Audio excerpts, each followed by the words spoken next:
Mormon Stories is a production of the Open Stories Foundation and relies solely upon the support of people like you, its listeners. To help keep the podcast alive or to become a member of the community, please become a monthly subscriber by visiting mormonstories.org and clicking on the donate button on the right side of the page under support. All contributions to Mormon Stories are completely tax deductible and go towards producing the podcast and building communities and programs of support for Mormons like you. Thanks for your support.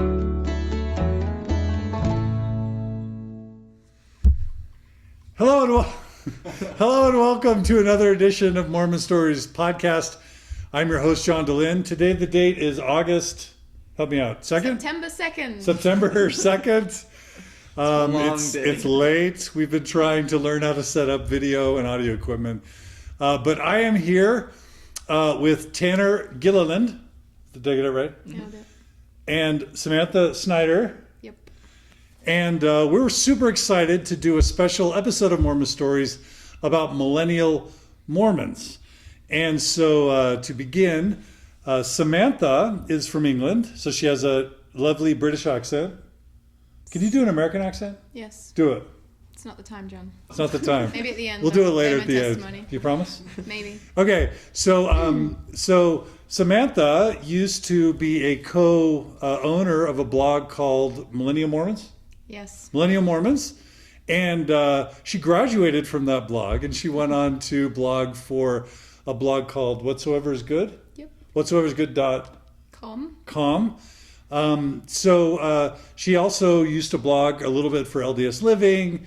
Really cool story. So we're going to be getting into Samantha's story. She joined the church in England way back some time ago, and she's now living in Cache Valley. So that's a nice bonus for those of us who live here. So we're going to be covering both Samantha's story and Tanner's story. Tanner is well known for a poem that he recently shared on YouTube through the handle Zelph on the Shelf called Mormonism and Me. It's a poem that's already got like 60 or 70,000 views, right? I don't think quite that many. It's pretty close. Is it 40, 45? By the time this is, though. Well, that was a couple days. Super sweet poem. We're going to have him perform that poem again, and we're going to capture better audio. And we're going to use the Elmo painting above us as backdrop. Which Tanner painted. But with just to summarize, this episode is going to be all about sort of millennial Mormons, and in both cases for Samantha and Tanner, they've had a really bumpy ride in terms of their relationship with the church. So we're going to be talking about their relationships with the church and what it's like to be a millennial Mormon. So I'm going to go sit in the director's chair so I'm not annoying, and I'm going to let the interview begin. So I'll be back in just 1 second. So we're back with Samantha and Tanner. We're excited to be interviewing you guys about what it's like to be a Mormon and a millennial, whatever that means. And I think it'd be cool to begin with Tanner, because Tanner's got probably more of the standard Mormon story. Is that true? Probably true. So we're going to jump between Tanner and Samantha and have your stories kind of go in parallel. So Tanner, tell us a bit about your upbringing in the church. Okay, so I come from a large family. I'm one of 8 children, and my dad was my bishop growing up. Where were you raised? Flagstaff, Arizona. I'm born in Mesa, lived in Flagstaff. Okay, So all one right. stake town. Like I said, my dad was my bishop. He's in the stake presidency now. So super ultra Mormon. I drove a 16 or 12-seater van in high school. Wow. Yeah, very Mormon. So Flagstaff. Mm. And your dad was bishop and lots of siblings. Where are you in the pecking order? I'm the second Second of 8. That's a lot of kids. It's a ton of kids. Even but it's today. fun. Yeah, it's a great time. Okay, all right. And pioneer ancestry? Yeah, I think so. I'm not like too into genealogy, so maybe, but we do have pioneer ancestors. Okay, all right. So raised in the church. Talk a bit about like what the church meant to you in high school. I don't mean to like I don't know, brag, but I feel like nobody loved the church as much as I did, and that like it was everything. So my favorite thing was like I'd get together with my young men advisor, who's still my best friend to this day, and we'd get together and we'd stay up all night talking about the gospel. It was just everything. It was all missionary opportunity. Had a Book of Mormon in my backpack at all times to give away to people. No. Yeah. We had like challenges in seminary to memorize scriptures, and we had songs that we'd sing, and I'd walk down the hallways singing the songs, and Mormons were a minority. It's not like Utah where everyone's a Mormon. It's like we were the few. And so, I don't know, I had pass-along cards with me. What songs would you sing in the hall? We had one called "Ye are the light of the world, a city that is set on a hill cannot be hid." You know, Matthew. And you would walk through your high school halls singing that song? Yeah. What? Yeah. That's a little creepy. I know. But it was like really just excited to be a Mormon. Just loved it. What percentage of your high school was LDS? Oof, I don't know. There was probably 15 of us altogether. In Arizona? Yeah, it's northern Arizona, so it's a lot more liberal, a lot less Mormon. So what are some of the Mormon things your family would do growing up? I don't know. We had scripture study every day, family prayer every morning and night. Every morning and night? Every morning and night. Except in the summer, we got a little lax, but typically, yeah. I learned how to read with the Book of Mormon. We'd play Book of Mormon trivia. As I was like a little tiny kid, my dad would say, what was the name of the water where Ammon watered the King Lamoni's sheep? And as a little 3-year-old, I could say, Sebus. And he'd throw me a chocolate chip. So very chocolate chip. Yeah. That's like Pavlov in conditioning. Yeah, it was great though. We loved it. Okay, so scripture study, family home evening, family prayer. Mm-hmm. Family home evening every week. Family home evening? Every week. Did you have some little chart thing on the fridge where you'd say whose turn it was to do the prayer or the... I don't think we were ever quite that organized. Okay, all right. Yeah. Okay, and so did you seek for a testimony as a young lad? Oh, yeah. Well, actually, no. I wouldn't say that I sought for it, but I felt like I got one. I remember being 12 years old, and I was always just kind of rowdy and really loud, and to this day I'm a chatterbox. It's just how I am. But I was definitely really a rambunctious kid. But when I got the priesthood at age 12, I felt like I need to get serious because this is the priesthood. This is the real deal. I need to grow up now. So I tried to be really more solemn, I guess. And but I remember sitting around that time, 12 years old, sitting in the chapel, and their choir was singing Silent Night, and I remember just feeling like Jesus is real and He loves me. And that was like a really, kind of at that time, a very life-changing thing. And I felt like, wow, there's something real going on. So I'd have these experiences every once in a while as a youth, but I never felt like they were because I asked for them. So when I asked for them, they didn't come. But when I was just, doing something, praying or listening to music, then all of a sudden. But you would feel what? Overwhelming love, usually a peace, a feeling that like I'm known, I matter to something out there. And, that happened at different times in my youth. Did you strive to kind of stay morally clean and keep the commandments and that sort of thing? Yeah, didn't swear, didn't drink, didn't smoke, I don't know. If there's anything that you shouldn't do as a Mormon, I didn't do it. Didn't watch TV on Sunday, I don't even think I didn't have TV growing up. I didn't even watch PG-13 movies. I just watched PG movies and G movies. Up through college. What? Yeah. Okay. Yeah, kind of bothered some of my friends, but they got it. So you were squeaky clean. Yeah. I still part my hair. You still look squeaky clean. Yeah. All right.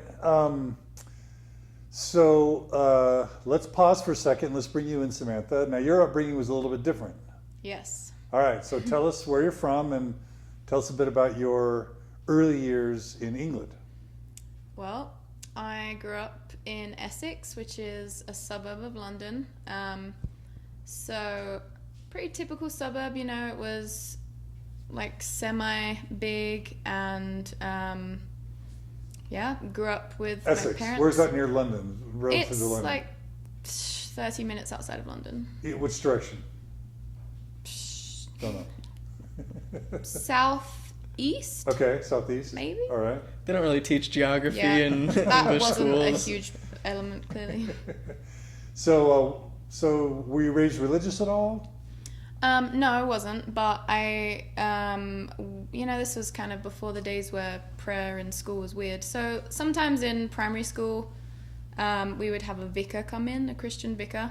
And I always, listened to the stories about Jesus and didn't have any reason to not believe them, And I was also in like Brownies and Girl Guides, which is also loosely religious. So once a month to like get points for a brownie badge, I would go to church or something like that.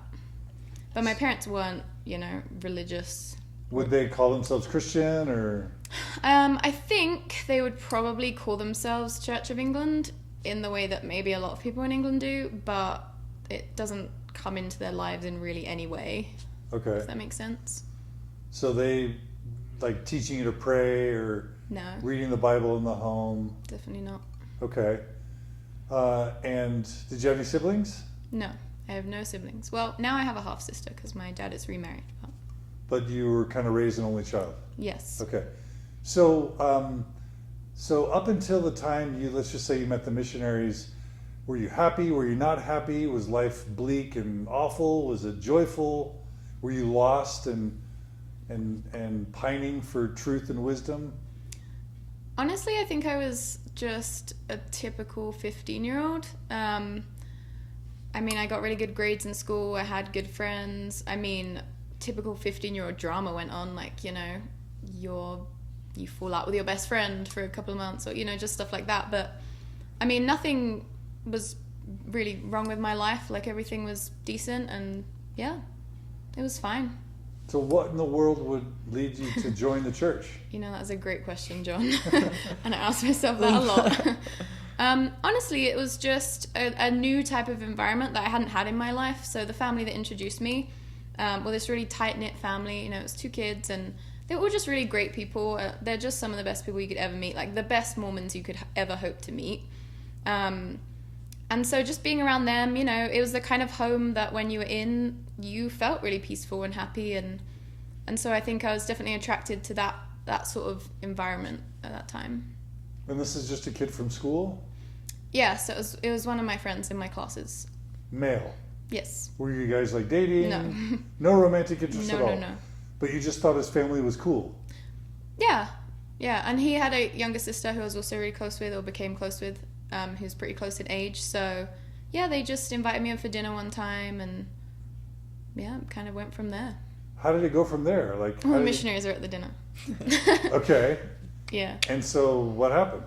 I think I had one missionary lesson when I was 15, and it was kind of just whatever, and I went home, and I don't remember if I told my mom, but either way, my mom was just not okay with me having more, so I was like, okay, fine. And then it was a year later, one of my friends and her mom was gonna get the 6 missionary lessons, because I think they kind of thought it was like a course rather than, they are gonna try and convert you. So we all just kind of did it to like learn about this religion our friend was in, just out of interest, really. And? Well, here I am. So So what happened? How did it work? How did it work? Well, I had the lessons, and at first I was just I don't think I think I'm kind of a bit of a dreamer, so I'm not, and especially at that time I wasn't a particularly skeptical person. Like, if someone nice told me something, I would trust them. Like, I'm a pretty trusting person. So, in missionary lessons, things get emotional because it's a very like silent and serious situation, and you're talking about these like big, deep things. And so I think it is like quite common to feel, like maybe like you're going to cry or things like that as you're talking. And so I'd feel those things.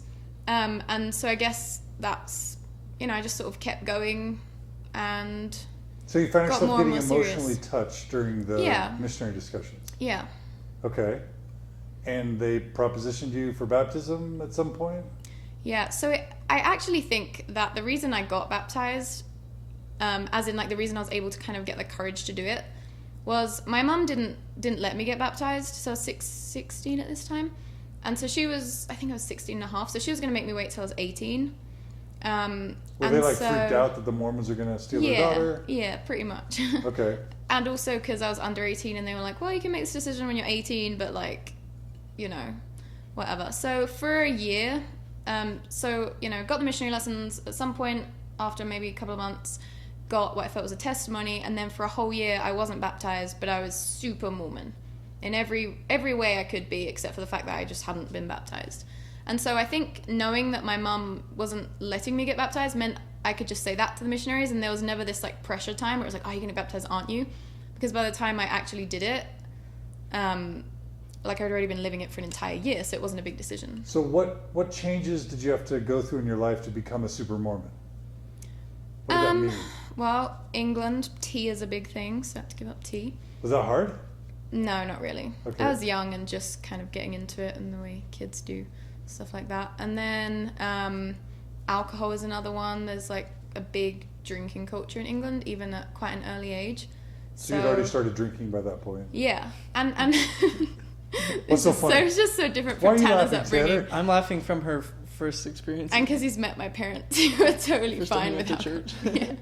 Oh, that, yeah, I should say that. Yeah, you should. Yeah, so he's laughing because the first time I ever went to church, I was hungover. Oh, okay. Yeah.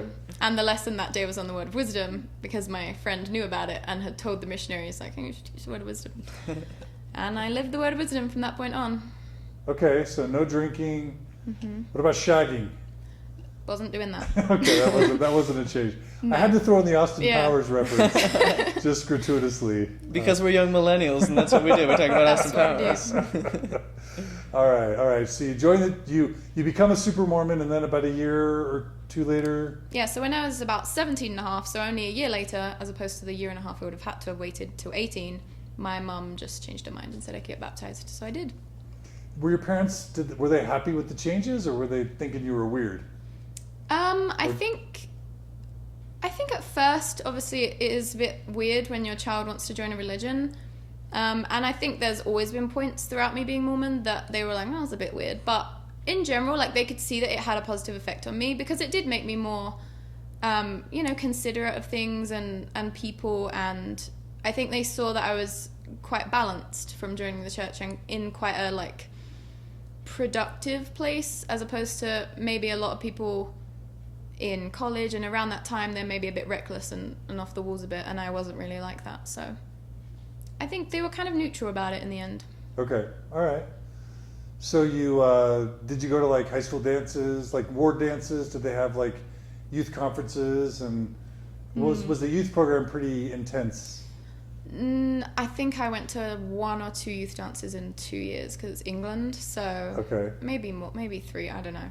So not a vibrant youth program? I would go to Mutual every week, but no, it wasn't vibrant like it is here, for sure.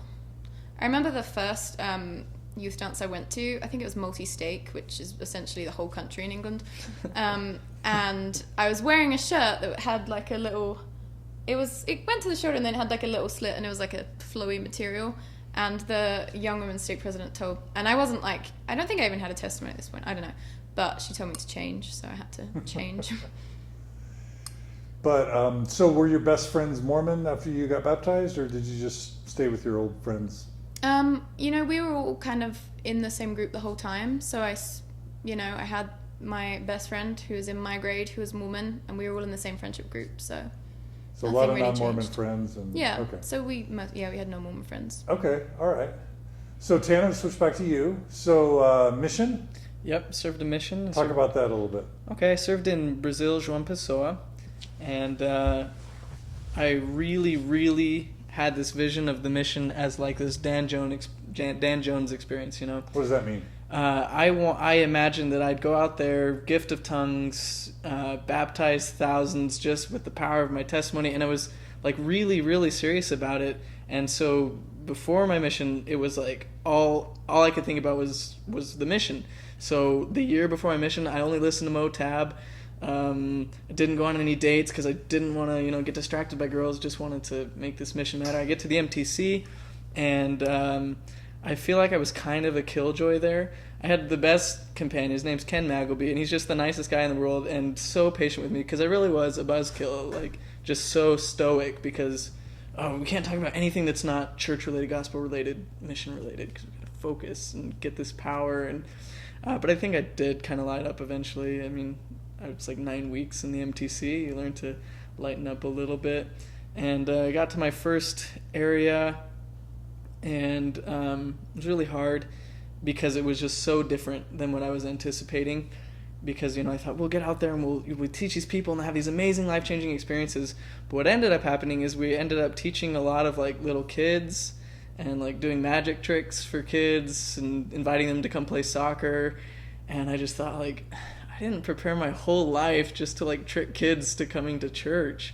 That's not what I Were wanted those to do. used as incentives to get baptized? Oh, absolutely. And it was all my mission. I had 2 mission presidents. One was Brazilian, one was American, and I love both of them and really respect both of them. But the culture, especially in the first half of my mission, was very numbers. So like the elders in the area before me baptized some 50 kids under the age of 15 in one transfer. So 6 weeks they baptized 60 people under the age of 15, and I think only 2 of them were confirmed. I think, and one maybe was still going to church. I think one's still active, but it was just kind of that like baptize at all costs and then see what happens. Let the wheat and the tares separate themselves afterward. We just got to get them baptized, and it was all about whoever got the most baptisms that week got their name in the mission newsletter, and that really just kind of bugged me, and it was something that was really hard. In fact, my first zone, they had a term called golero, which is like a goalie, anyone who blocks goals. So anyone who blocks a baptism is a golero, whether it's a mom not letting their child get baptized, or a district leader who won't pass someone in an interview because they were drunk during the interview. They say, "Oh, you're a golero. You gotta just pass them and let them get baptized." And during my first zone meeting, we were talking about tactics for baptism, and I said something about like, "What about the Holy Ghost?" And someone said, "The Holy Ghost is for goleros." And I was just like, what am I doing in this mission? This is ridiculous. It did get better. Not all the missionaries were that way. I had some really great companions and some really great experiences. Ended the mission as an AP with my American president, Gordon Hall, and just have mountains of respect for him and his wife. Wonderful people. They really tried to change that culture. At its peak, how many people were being baptized a month? I think maximum was during my last transfer, we baptized 217 people in a month, and that was like a big deal. That's the most in the 2 years you were there? Not in the 2 years, because I wasn't really paying attention much the first year. They baptized a lot more the first year I was there. I remember getting on the computers when I was in the office. And before, I think even before my mission president, before I arrived, they were baptizing some 600 people a month, and then only confirming about 300, and then of those 300, very few were even staying active. So that's the kind of numbers we're looking at. And what were the highest baptizing companionships you heard of? Like 10 a month, 15 a month? Oh, some would baptize like 60, 70. In a month? Mm-hmm. Yeah, when I first got out there, and they were baptizing a lot of kids. Yeah. And it wasn't all kids. I mean, the elders who baptize a ton, they'd baptize a ton of kids, but they'd also baptize a ton of other people too. And sometimes you see where that the missionaries who are baptizing the most aren't the most obedient. And so you're like, they're telling me that I got to be obedient to get these blessings, but the guys who aren't being obedient, who are just really good good at talking with people, they're the ones who are getting a lot done, and you think, that doesn't quite add up, and it's a little frustrating. So you don't baptize as much because you're not just trying to throw anybody in the water, and the leaders will call you, and you need to, obviously there's something you need to repent of. If you'd be having more baptisms if you were being more righteous, and I feel like that's a lot of psychological pressure, and missionaries have a lot of psychological pressure. I mean, I remember thinking, if we leave 1 minute late, the Lord is going to withhold baptisms from us. And I think that's so ridiculous to think that God would prevent someone from being baptized just because a missionary left his house 1 minute late. That's just God's not, I don't think, a terrorist. That's pretty wild. Okay. Anyway, but lots of good experiences. Did you ever raise that as a problem? Try and express concerns to the mission president? Did you ever try and tell anyone that seems wrong or speak out? Well, the problem is the first year I couldn't really speak out at all because I didn't speak Portuguese that well, and first mission president didn't speak English that well, and I don't know. I mostly kind of stayed under the radar. We had a really good relationship because I was obedient, and he put a lot of trust in me and gave me a few assignments that were like very expressing of his trust and things. And so I don't know. I felt like I'll just try to be the change that I want to see. And I started meeting other missionaries who were in the same mindset. And the assistants at that time were really good missionaries. The kind of missionary I wanted to be. And then by the time the second mission president came, he was very much into changing that culture, and I was in leadership at that time, and so we were very vocal about that. So this is going to be backing up, but you were born what year? 1990. 1990. Samantha, when were you born? 92. 92. Okay. So you were on your mission in 2008? 2009 to 2011. Okay. All right. And Samantha, you joined the church? 2009. Hey. While Tanner's on his mission? Yes. Okay. Soon as baptized. All right. Okay. All right. So Tanner, real quick, spiritual experiences on your mission. Was it good for your testimony, bad for your testimony, neutral? I feel like the most significant spiritual experiences I had come before my mission. I was kind of anticipating those moments, and I think maybe in the MTC was probably where I had the most like emotional experiences. And there were some good ones on the mission, where you find like the golden investigator and, you see someone change their life for good. That was really good, but nothing like really special. I feel like there were some things that really disillusioned me because I had this dream, that the missionaries are Alma and Amulek going out and Dan Jones and Brigham Young and Heber C. Kimball. Who the heck is Dan Jones? Yeah. Dan Jones, he's the guy he's from Wales. Joseph Smith told him, you're going to baptize 1 billion people. He's in the cover of Preach My Gospel. Okay. He opened it up, he's standing there with the Book of Mormon. He baptized like 1 billion people. Everyone wants to be Dan Jones. Okay. Never heard of this Come guy. on. Well, not everyone, Never heard because John Dan DeLynn Jones. hasn't heard of him. Oh, God. What is wrong with me? Yeah. All right. Okay. So, Okay. Dan Jones baptized 1 billion people. Okay. So I feel like I kind of was a little disillusioned in some ways. My mission ended on a really high note. Felt like I saw some miracles and things, and was working really close with my mission president, which was just awesome. But yeah, it was kind of like sometimes this is a little more corporate-y than I'd like it to, and our approach is a lot more mechanical and a lot more salesy than I imagined. And sometimes we don't have just like, I need to go. I never had that thing where it was like, I need to talk to this person right now. And, you go and teach them, and they were, like, praying to find the missionaries or something, Never had those kinds of experiences, but overall it was nice. Okay. So the hyper baptisms didn't damage your testimony?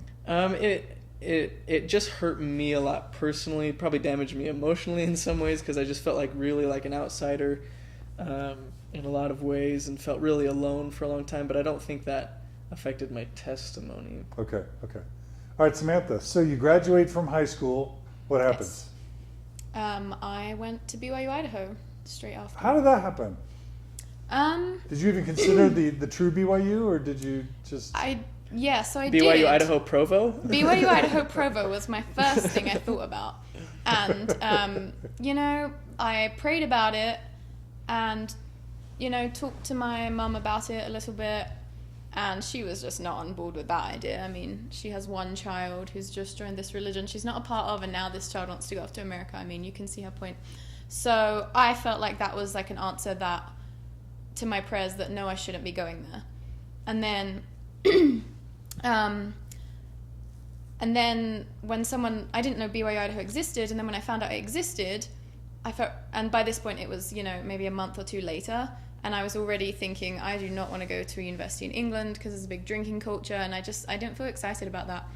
And when someone mentioned BYU Idaho, I thought, well, this is a different school, so I could pray about this, and it could be a different answer. And so I did, and the answer was yes, so I went. Okay. So again, BYU Provo. I did apply to BYU Provo the next year and got in, but then by that point was so in love with BYU Idaho, I just stayed there. Why would you have thought of Idaho before Provo? No, I didn't. I thought about Provo and then got the answer that it was a no. Okay, got it. Yeah. Okay. Mm-hmm. Okay, so different school, you got the yes. Yeah. So there's something special about Idaho. Something special. We wouldn't be here without Idaho. We wouldn't be here. Okay. Everything would be different. All right, so what was Idaho like for you? I loved BYU Idaho because I was just so gung-ho about the church that all the things that most sane people might find a bit annoying didn't really faze me. I wanted to wear flip-flops, but I wasn't going to grumble too much because I was getting, tithing subsidized tuition and this great education in a spiritual environment. So all the Mormons and all the Mormonism. Loved it. You dug it. So what were your favorite parts about the Mormon-y aspects of BYU Idaho when you first got there? When I first got there, I think I went to BYU Idaho expecting, these really perfect people, because I thought, well, I've just been in the church for a year, and so they've had their whole lives, so they must be just amazing. I mean, they must be doing 2-day fasts, and who even knows? And so I got there and I realized that that's not how it is, Was that disappointing, disillusioning?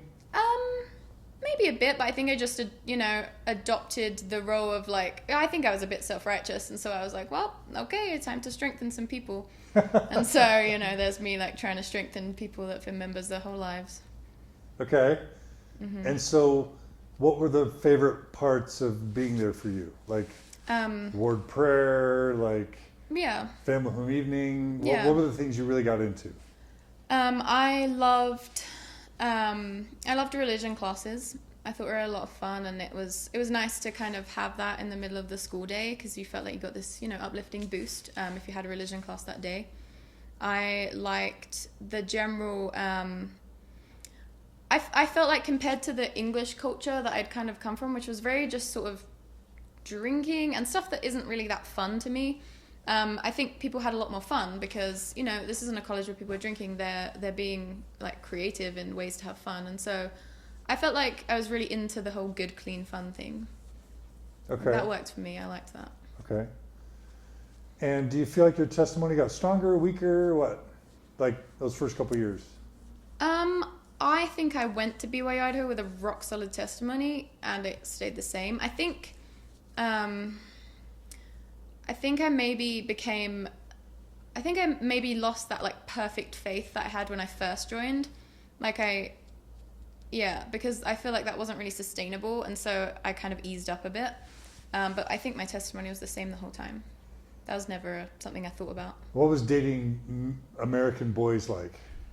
I've only really dated American boys, so I can't compare that much, but it was great. I liked it.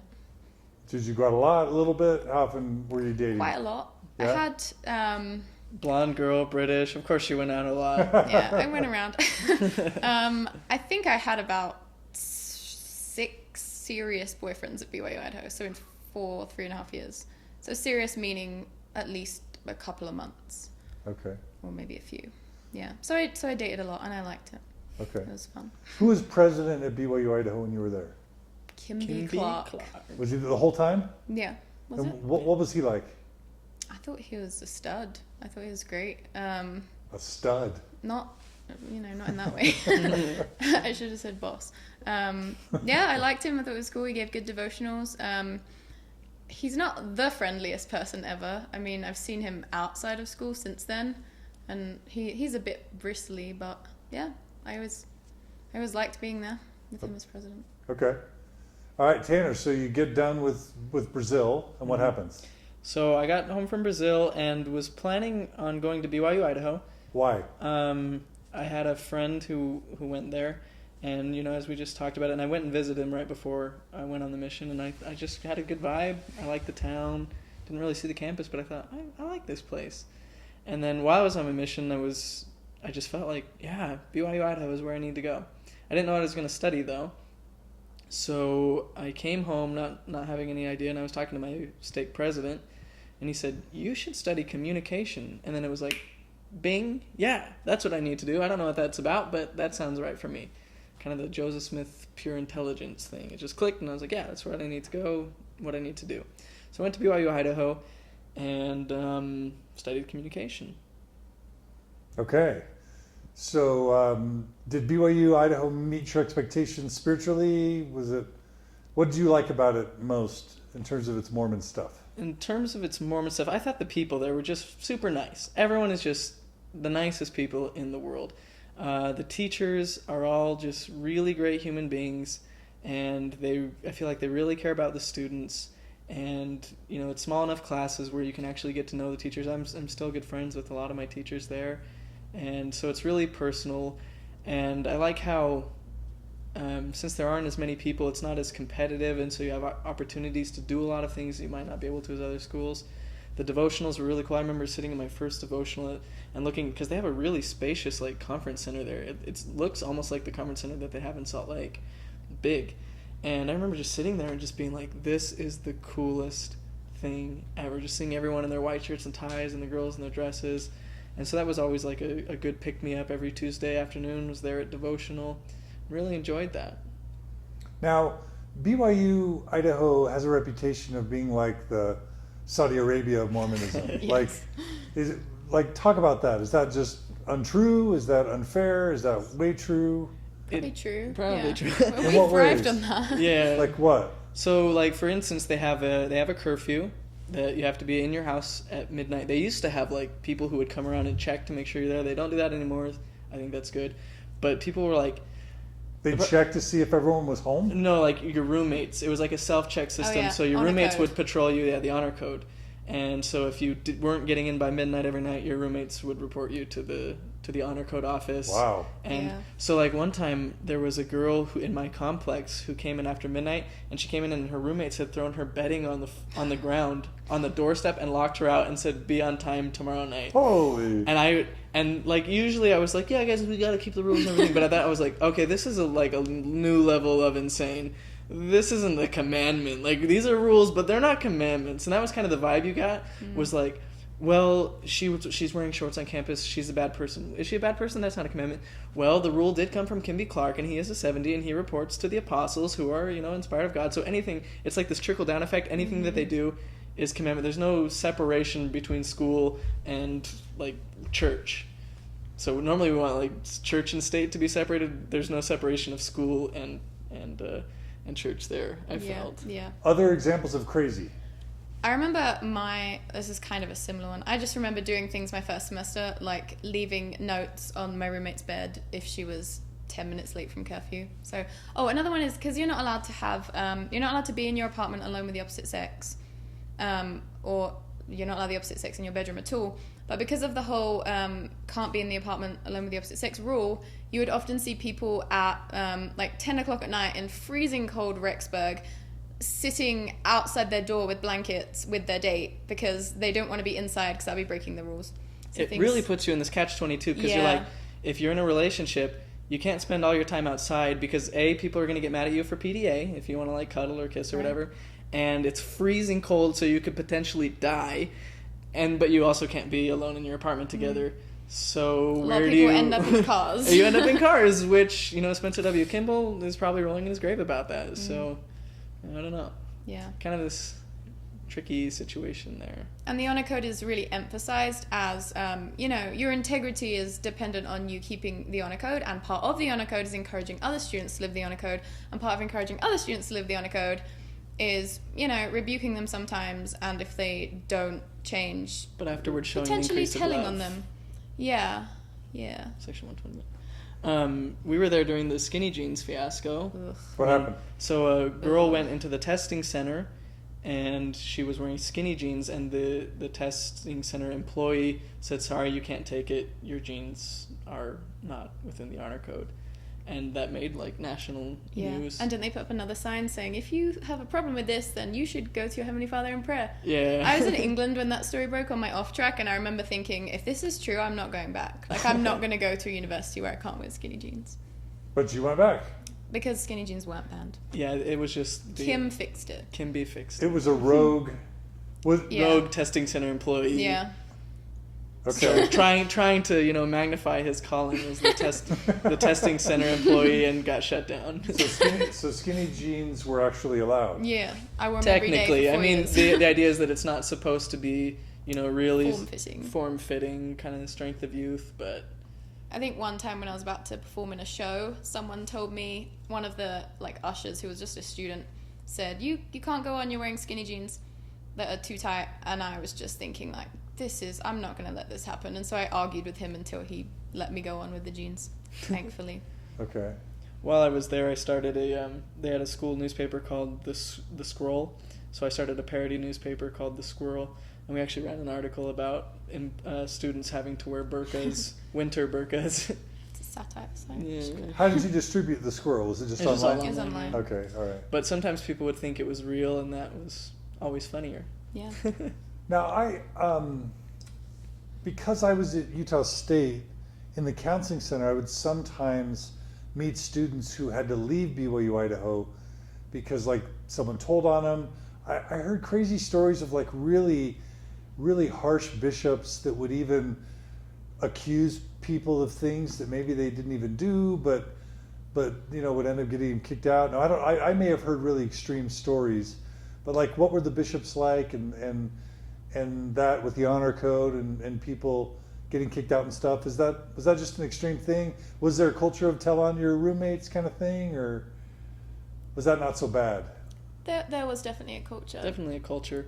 As far as actual bishops, I was a executive secretary for most of my time at BYU Idaho, and I felt like the bishops that I worked with and the stake presidencies that I worked with were really, really loving and understanding and lenient and patient. And but there were some. In fact, my first stake president that I had there was a little crazy. He, like, for instance, they have stadium singing, which is where Sunday night all the students gather to sing hymns, and he forbade anyone in the stake from going to it because it was, like, taking the place of a church meeting. So he didn't want people to be, like, too churchy, I guess.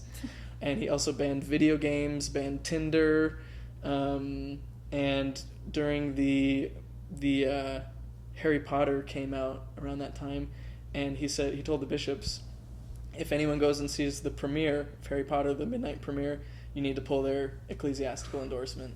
I went to that. What? You would have got you would have been kicked out of school because you're breaking curfew. And I never broke curfew, but I broke it with Harry Potter. So I know that there were some in leadership like that, but I definitely don't think that was across the board. Okay. There was a video that came out that, like, had a soldier motif that related to sort of pornography and masturbation. Yeah. Did that come out while you were there? Yeah. Talk about that. Either one of you, and then chime in the other. I, defended that video. It was just a talk that... Talk about the video. Describe it. Okay, so President Clark had given this talk where he talked about helping your roommates to not watch pornography, basically. And so he likened it to soldiers on the battlefield and how you need to rescue each other.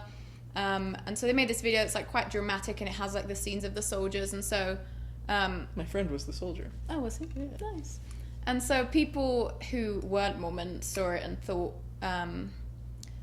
it was very extreme. And I think they didn't necessarily know it was just about pornography. Right. They switched. Yeah. They spun it to be, like, all about masturbation, which I don't think was exactly the point. But pornography, masturbation.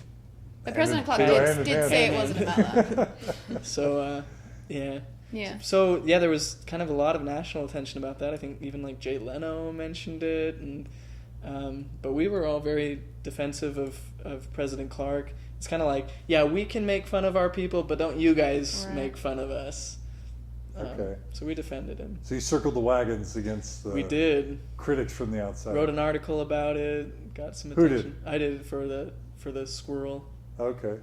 And it was like tongue in cheek, but supporting President Clark. Okay. Because he's just trying to do a good thing, protecting people from spiritual evil. That's a good thing. What's the problem there? Did you get a sense that there was a real problem with pornography and masturbation, or not really? I think I've heard, because, like, I never had a problem with that. Like, that was never, I didn't struggle with that. But I've heard from other people that, like, it's a lot more prevalent than I would have thought. And I think that's just kind of a human nature thing. I think across the board it's pretty common. So. What'd you experience, Samantha? I had female roommates, and so I knew it probably was a thing that was common, but it didn't really impact me in any way. So. Okay. Yeah. So overall, I just remember loving so much about BYU Provo. We talk about all these kind of more strict, more conservative rules, but Samantha, overall, how did you like all that? I loved it. It was. What'd you love about it? I liked being in a Mormon school. I thought it was great. Okay, and Tanner? I really liked it. Like I said, I think all the people were wonderful, nice. I loved the spiritual take on everything. You know, we'll be in science class and we can talk about how God did this or that, and how this fits into the plan, or, you know, kind of having that spiritual perspective on things. And I feel like you probably get more of that at BYU Idaho than BYU. I think BYU Provo's more academic and maybe a little less, at least from what I've heard. And I really liked that. I liked the religion classes. I thought it was silly that religion classes had to count toward your GPA. I didn't feel like that was right to like have the people's academic record should be influenced by their spirituality. But it was kind of like, yeah, you know what, it's just the cost of enjoying all that we have. And so, yeah, overall, it was a really great experience. So you guys were loving it? Yeah. Okay. So did you meet before either of you started struggling kind of with your faith, or did you meet first and then people struggled, or did either of you start struggling before you met? I was struggling before we met. Okay, so talk about how that started for you, Tanner. Okay, so at some point along the lines, and you know, at different points in your life, you have different questions and things, and you kind of just have periods of doubt and darkness where you're like, do I really believe this? I don't know. But it wasn't like I was studying church history or anything like that. It was just kind of this vague, wondering, questioning, and I kind of had a long stretch of that for a little while, and then I had a roommate, and he asked me about blacks in the priesthood. Just kind of like, what happened there? And he was black and a convert, and so he was curious, and he knew that I liked to study. I'd studied a lot of faithful church history. I loved reading biographies of various apostles, and Spencer W. Kimball in particular. I've read his biography probably 6 times. Just really loved him, and I was really disappointed that in the first biography that his son wrote, he didn't include the part about blacks in the priesthood. And so I was like, I'd love to know about that. So when my roommate asked me about it, I thought, well, this is a great chance for me to like learn more about Spencer W. Kimball and that whole process. And then I found out that his son had written another book called Lengthen Your Stride, which included that part of the story. And so I dug into that, and you know, from this faithful perspective. But then as I'm like, I really wanted to have an understanding of why that policy was implemented, the genesis of it, how it was resolved. And so I started doing a little bit more digging than I had ever done into any sort of controversial issue. And that's when I came across some quotes from Brigham Young and things that I was like, I don't agree with that. And that doesn't, not just that I don't agree with it, but that like is fundamentally opposed to how I view my religion and the way that I think God works with mankind. And so that was the start of it all. And around that same time, I had a different convert friend who approached me one day, and I was kind of struggling with that already. And she said, is it true that Joseph Smith married 40 women? And I said, I don't know, maybe. And then she said, did he marry a 14-year-old girl? And I said, maybe. I'll find out for you. And so that's when I started, and it was probably around that time when Samantha and I met. So what year would this have been? What month and year approximately? We met in 2013. And I had no idea Tanner had any of these struggles. He was the most Mormon person ever. So 2 years ago, about? Yeah. Okay. All right. So you're struggling, and then how'd you guys meet? In class. Which class? Advertising. Advertising with Brett Sampson, the guy. Okay, so you become friends. Yeah, we were sort of just in the class together. I thought she was. I remember I saw her and I liked her shoes, and I said, I like your shoes, and she goes, thank you. And I was like, okay, snooty Brit. Like, at least it's true. You were just and the whole time we were together in class, she would always just be like, I'm just kind of look down at people and like I'm trying to like stir things up and get conversation. And this was your El Guapo. You're snooty Brit. No, I'm not. I have a resting bee face. It's just how it is. And Tanner's just the light of any classroom. So every project he would present, I was like, oh, that guy's amazing. So I was just kind of like a quiet admirer of Tanner's creativity. And then one time was it you that came up with the idea? Yeah. Tanner came up with the idea to use we all had to use this word in the class without the teacher knowing. So we were going around in a circle and doing like presentations from every student. And the word was indicative. And I was like, oh yeah, this is, I guess, exactly the kind of thing I'm all for. And so then Tanner was like, oh, she's cool. She was really up for that. And pranking the teacher. Yeah. It was fun. So Okay. that was the birth. And So, then go ahead. she was working as... Yeah, so I worked for the school's advertising agency, Soapbox, and I was a copywriter, and the next semester I was going to be the manager of the copywriting department. So I told Tanner to apply and join my team, so because he was really talented. Okay, so talk about, and you guys will have to tell us how to shift back and forth, but how the faith crisis kind of progressed, how you infected Samantha, and then how it progressed in parallel, because you guys kind of had a bit of a parallel journey there. Sure. Yeah. So talk about that progression. Okay, I think maybe now is a good time to say that we are not married. Samantha, We are friends. We're friends. My husband is in the other room. Yeah. Everyone thought we were dating at school because we were just always together. We did a lot of video projects and things, and everyone was like, "You guys got to get married." And we just tell everyone that we were twins. Did you ever go out? No, No. it was like a sibling relationship. Like, Really? I'm taller than Tanner. We do not have that kind of... Yeah. So we Yeah. were just always together, but never interested in dating or anything. So Tanner would come over and give me blessings when a guy broke up with me at midnight and things like that. So yeah, like I said, I started researching a little into race in the priesthood and polygamy. And polygamy was probably the thing that really opened the floodgates. I remember there was a day that I just didn't go to class, didn't go to devotional, and I just I need to figure this out. What is happening here? And came across some blogs. Rock Waterman had written something on polygamy and how Joseph didn't actually practice it, and I was like, well, I want to figure that out. So then he linked to a book called Joseph Fought Polygamy by an RLDS couple, and so I read that book, and it was I don't know, it's just kind of this slow crescendo of doubt, where it wasn't like totally overtaking my life, but I was still kind of nervous about things, and came to a point where I was starting to panic, and I read, I don't know how I found it, but the talk, What the Church Means to People Like Me, familiar with that, Liahonas and Iron Rods, and for the first time, I was like, oh, there are people like who question things and who aren't just 100% by the book, the way I had lived my whole life, black and white. And I thought, this is reassuring. And there was a client I was working with at the time who was very what we'd call Liahona, or liberal or progressive Mormon. And we would talk, and I'd just be like, okay, like maybe I can do this and figure it out. And at that same time, I found the forum Stay LDS and your talk, Why People Leave the Church and What the Church, Why I Stay, and so those were things that was like, okay, like there's people who are making it work, so like I don't have to panic about this. It's gonna be okay. And so I thought, yeah, even though these things are weird, I can figure it out. And I didn't tell anybody. I was just like, this is something that Why didn't you tell anyone? I honestly didn't. I didn't think that there was anyone who could give me any good answers, and I thought it would be a quick fix. I didn't realize like the rabbit hole would be such a plunge. I just thought, okay, yeah, there's some weird things. Like, yeah, this polygamy thing was really weird, but I'll get to the bottom of it, and then things will be back to normal. Okay.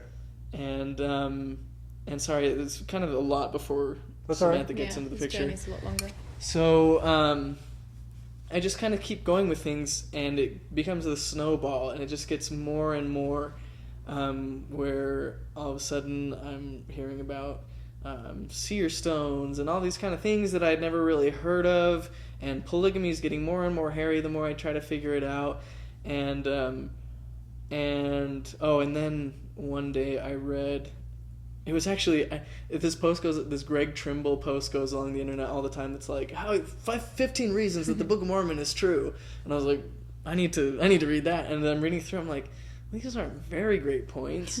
And then I got to the comments section, and someone had linked to Mormon Think. They're like, for more information, visit here.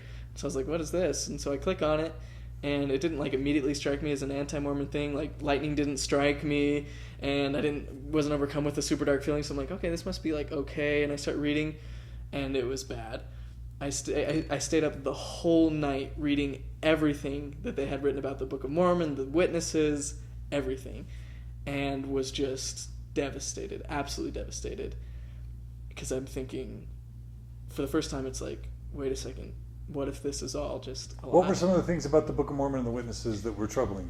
So the anachronisms were a big thing. I was not aware that there was no archaeological evidence that the Book of Mormon existed. Maybe I had kind of heard that, but it was like, oh yeah, faith. But it was like, all of a sudden there were specific things. Horses. There weren't any horses. Because Fair Mormon, they try to, they like to stick to the Central American model. But there were no horses in Central America during the Book of Mormon time. The archaeology doesn't work, and there were no goats like it says in the Book of Mormon, and there weren't elephants, and there was no steel, and so all these gold, all these things that I just was not aware of, and then it was like, okay, I have to figure this out now. So it was like, throw open the curtains. What about the witnesses? What was wrong with the witnesses? The idea of spiritual eyes really was weird to me. Like, maybe they didn't actually handle and see the place with their physical eyes. Maybe it was just kind of this like imagined spiritual eyes experience. Because some of the witnesses, Martin Harris especially, talked about that. Also that they had different like spiritual events. Martin Harris said that he'd put the Book of Mormon up with any other Shaker book. And I'm thinking, come on, man, it's the Book of Mormon. Like, you can't just say it's as good as any Shaker book. And he also talked about visions that he'd had of, like, just really weird, bizarre things. And I'm like, is he really a credible source at all?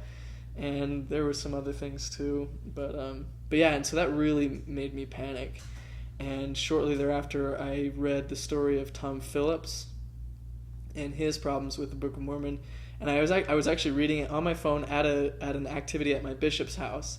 And, everyone's talking about these churchy things, and I'm reading Tom Phillips' exchange with Jeffrey R. Holland, and just feeling like I was imploding. The world was just falling apart and crushing. Why? Me. What was it about Tom Phillips' exchange that was impactful to you? Because the whole time I had thought, I was on Stay LDS, and I'm like, there's people who are making it work. And I was terrified of you. Who? You, John Dillon. You, John. I was like, John Dillon, and not terrified of you, like you're this terrible evil person, but I thought, here's a guy who is like just trying to figure it out, was just honest, just wanted the truth, and in the end couldn't find it in the church.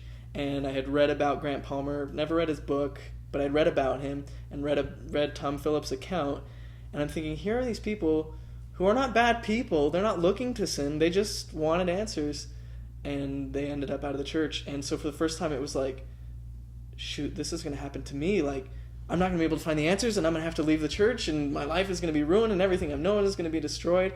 And that was a really, really scary thought. I have a journal entry where I should have found that for you. You'd love it. I was like, I don't want to end up like John Dillon. It was just terrifying. Do you have a sense for what month, year this would have been when you were really panicking? At this point, so that was, it started in the winter and was going into the spring. It was in the spring of whatever year that was, 2000, not 14, that would have been... The year before you graduated, or the... Yeah, the year before... So 2013. Yeah, 2000... Oh, maybe it was 14. I'm not sure. I'm really bad. That's fine. It all seems like a blur. I was there year-round, and anyway. So that really made me panic. And I remember I was praying all the time, like, just help me out. Give me a little answer. Lead me in the right direction. And I've always loved reading biographies, like I said. And so I was in the library all the time, and I read David O. McKay and the Rise of Modern Mormonism. I read Elder Statesman about J. Reuben Clark. I read a biography of Hugh B. Brown.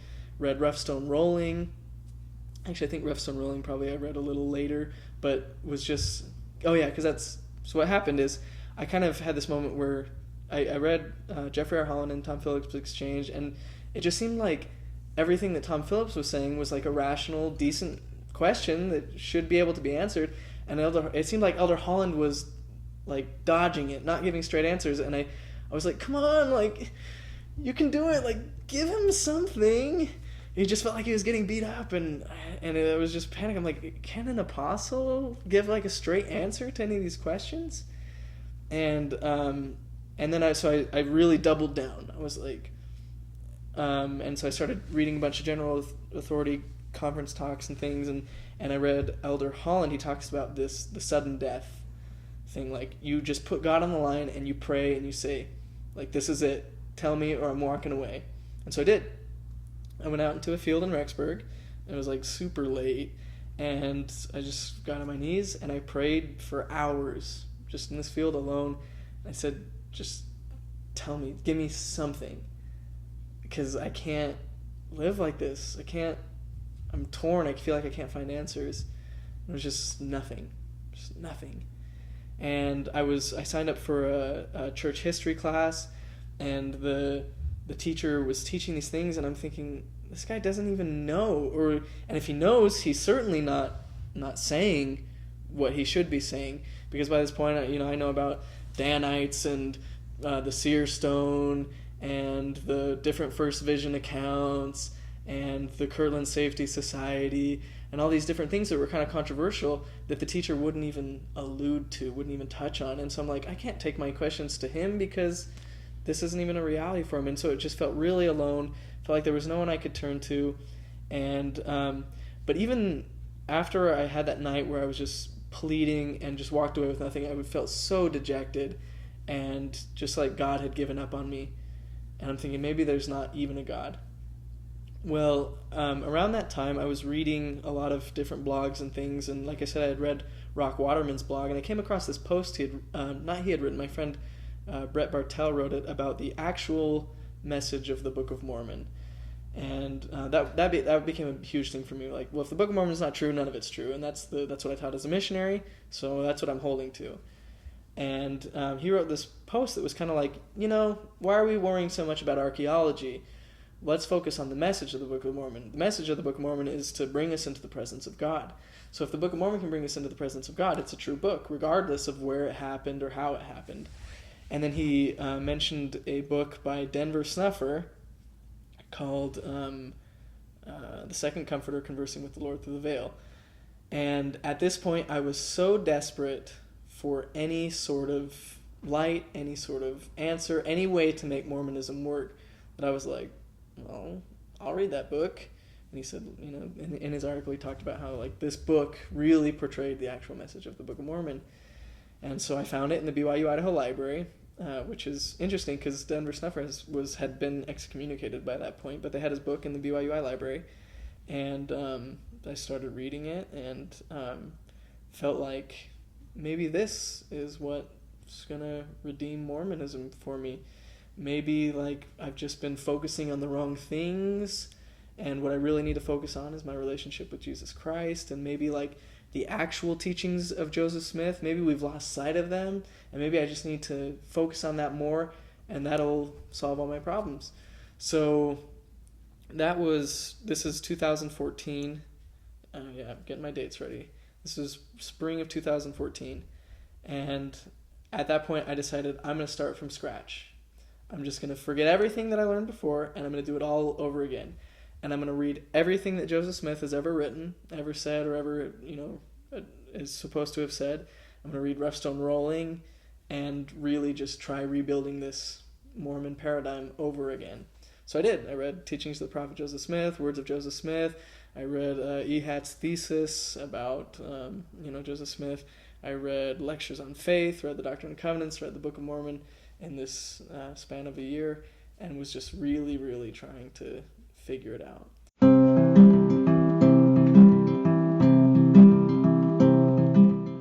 Thanks for joining us today on Mormon Stories. If you enjoyed this episode, please help us make more like it by becoming a monthly subscriber at mormonstories.org. Music for this episode was provided by The Lower Lights. When other sources cease to make me whole,